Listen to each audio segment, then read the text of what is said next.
Hey friends, welcome back to Big Nate's Whiskey Lounge. I am Nate and thrilled to have you along on my whiskey journey. Today I'm going to be doing another double video. I'm going to be doing two Bourbon Junkies picks because they were released together. These are their Wilderness Trail picks. They did a bourbon and a rye. And we're going to start with the bourbon here. This is single barrel Kentucky straight bourbon whiskey. It comes in at 111 proof. I know I'm not the only one, but 111, I'll PG it down though.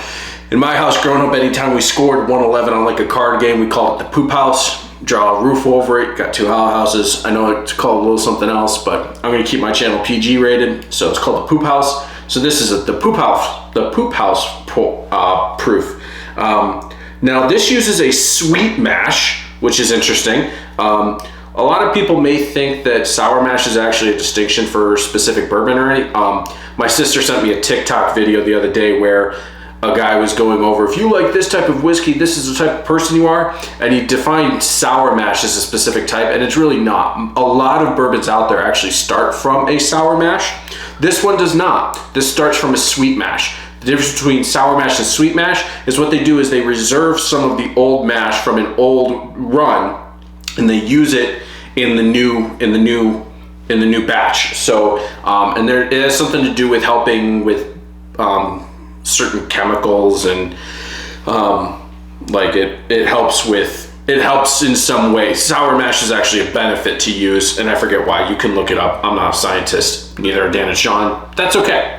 So this one is their bourbon. This is pick number 17. This is Bourbon Junkies Float. And what gave me the idea to do these videos is last night. Today is December 17th, so December 16th, Dan and Julie Like from Lifetime Whiskey did a live stream, which went way later than they meant to. It went 3.5 hours, and they only wanted it to go 2. And in which, regardless of what the conspiracy theorists are going to tell you, Dan Like dropped a bottle of George T. Stagg. Julie did not knock it out of his hand. You heard it here. Julie, I got your back. Dan dropped it all on his own. Still love you both. But this is their bourbon. This was aged 4 years, 5 months. Barrel char number 4. Stored in Rickhouse A-N4-C7. And yeast strain is Firm Pro 1. I'm not sure if it gives the actual bottle number on this. Oh, it does. Bottle number 57 out of 224, non-chill filtered, and it does give the mash bill. It is 64% corn, 24% rye, and 12% malted barley. It is copper pot distilled. In America, we use a lot of column still, so copper pot's kind of cool. And it is a high rye bourbon. So let's give this a shot. I'm going to be using another one of my clear Bourbon Junkies Glens along with Knox the Whiskey Dog coin. Let's give this a pour. Sean Paisley.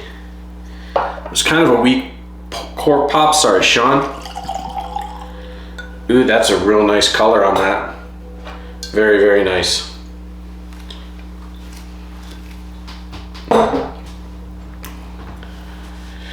And this is barrel number 17E 18-9. I actually do have another Wilderness Trail behind us, just a regular one of their offerings. I haven't opened it yet, actually. This is interesting. I actually get kind of a mint note. But actually, you know what? You know what this is? This is thyme.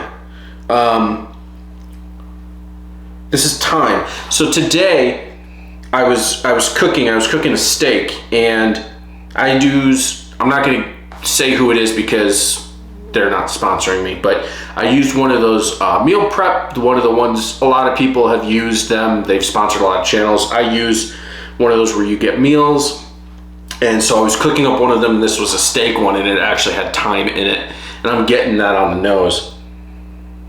Thyme, a little bit of cherry, a little bit of vanilla.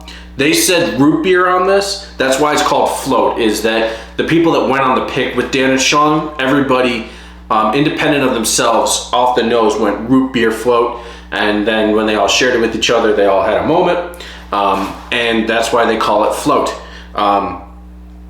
Yeah, totally. So I can kind of get that. I'm not a big, I like root beer. My favorite brand is A&W. I don't hate on any other brands or anything. I just, A&W is my preferred. I prefer it out of a can. But I definitely get root beer. I'm not a big fan of root beer floats. For some reason, for me, combining the root beer with the ice cream, and I love ice cream. Obviously, you can tell I am not shy when it comes to ice cream. But for me, the two combined kind of messes with me. I don't really like the taste, and also it gives too many bubbles, like not enough contact and too many, I don't know, it's just weird to me.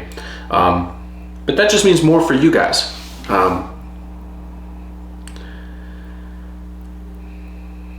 Yeah, so I'm getting the root beer.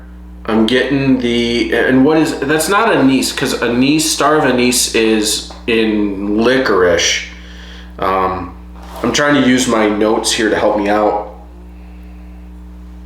Maybe a touch of raisiny.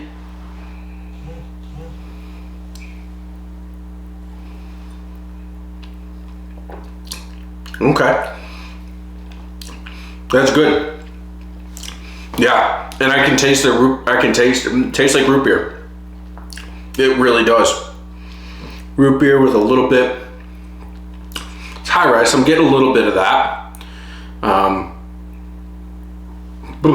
Gave myself the chills there.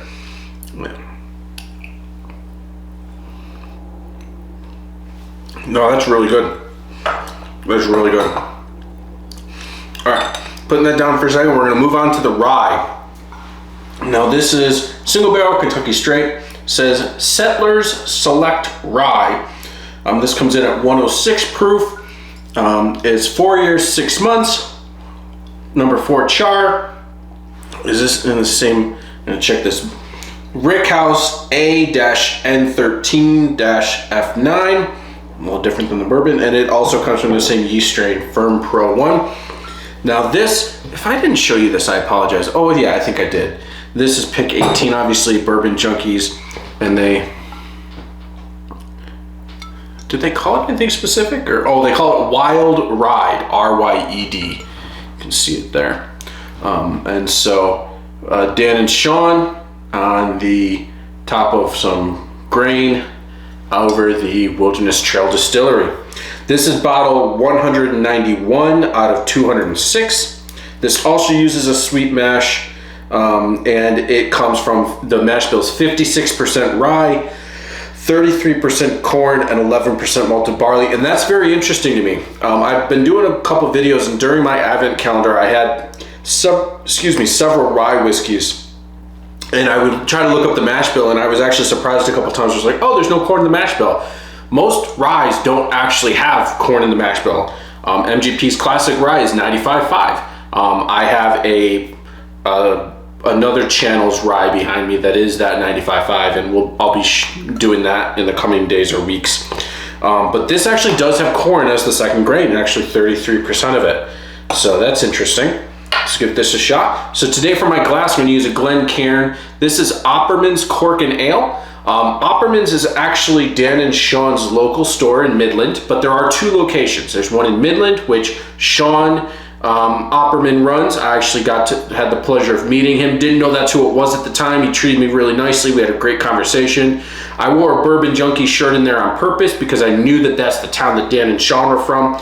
And actually they were on this pick at the time that I was there. It was actually the end of July, third week of July. And they were on this pick at the time, and went in there. Sean treated me well. Didn't know that was him until later on, but he was a really cool dude, treated me really well. I'll go back next time I'm up there. And the second location is in Saginaw. I bought this glass from the Saginaw location. So let's give this a shot. This is actually a little bit darker than the bourbon. Interesting on that color. That's really nice. Okay, definitely a rye, but because of the fact that it's secondary grain corn, which I'm not used to in a rye, I've realized is that even though I was surprised during my advent calendar that corn wasn't the second grain a lot of times, I actually realized that my experience with rye is mostly non-corn rye. This smells good too. This is candy. So it's kind of florally, kind of fruity, but I'm getting a candy, like a hard candy on this. Oh, you know what this is? And I'm gonna bring this back to, so during my advent calendar, there was a specific whiskey that I said came off as fudge.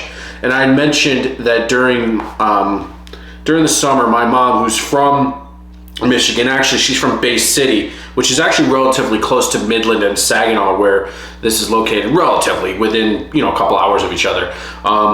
And so we would always go to Mackinac Island, which is up on the northwest coast of Michigan. We'd always go there for vacation. And my grandpa, who's no longer with us, we would always get fudge. He always grabbed a bag of saltwater taffy. That was his thing. And I wasn't a big fan of it. I would always have a piece because my grandpa and I were tight. I didn't want to make him feel bad. I would always eat a piece for him, but he would carry that bag around with him all day long. He would share it too. He'd offer it to literally everybody that was around him. But I'm getting saltwater taffy off of this nose.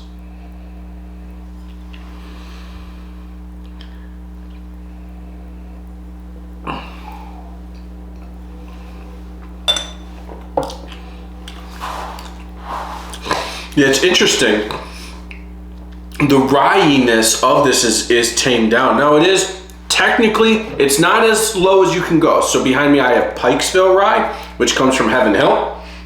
They have what's a barely rye, like coming in at the 51% mark. This is 56. So this is barely more. This is technically a barely rye. So it's not heavy on the rye, and that I can tell. It's a little softer, not as spicy.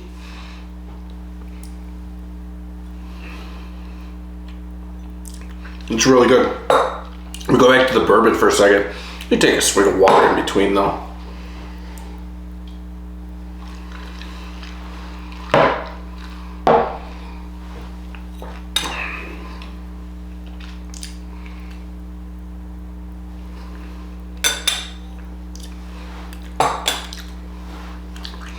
Okay, good bourbon, root beer.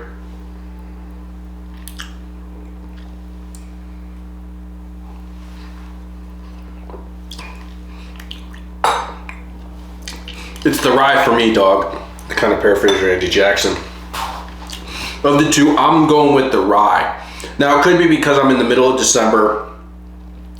I kind of got in the rye mood. For my birthday, I went to a local whiskey bar with a buddy of mine who's only 21, so I am humbled by the fact that I get to help him on his whiskey journey and kind of help him not start at the bottom, kind of introduce him to really cool stuff. We had a pour of Van Winkle Rye, and that was my first Van Winkle. It's actually his first rye, but since then we kind of have been on a rye kick lately. That is really interesting to me, so maybe because as of right now I'm kind of preferring ryes, that I'm leaning toward that. But of the two, both fantastic. Shan, that's their Shan, like Shannon, but Dan and Shan. I'm just going with that. Dan and Sean, really great palates. Really enjoyed these picks. Can't wait for more to come out. But that catches me up to all the barrel picks that I have from Dan and Sean. Hope you enjoyed this little mini series, this 3 to 4 videos that I did here. Please like, comment, subscribe. I know this video maybe went a little bit longer. I do apologize, but it's because I was doing 2 bottles in one. Be sure to like, comment, subscribe, hit the bell for notifications. I try to do videos at least 1 to 2 days a week, I'll probably put these a little closer together, so it'll probably come out in 1 week or maybe a week and a half at the most, to kind of make them a little bit of a series. But like, comment, subscribe. I've said that 3 times now. Sorry for repeating myself, but also like, comment, subscribe to the Bourbon Junkies. Go check out their stuff, become a Patreon of theirs. If you aren't already, you're missing out on some great stuff. Some, a lot of the coins, I have a lot of their coins, I have a lot of their glasses, I have merch of theirs. Go support them. They have some really good stuff, and they're really good dudes, and let's keep them going. Cheers. Have a good one.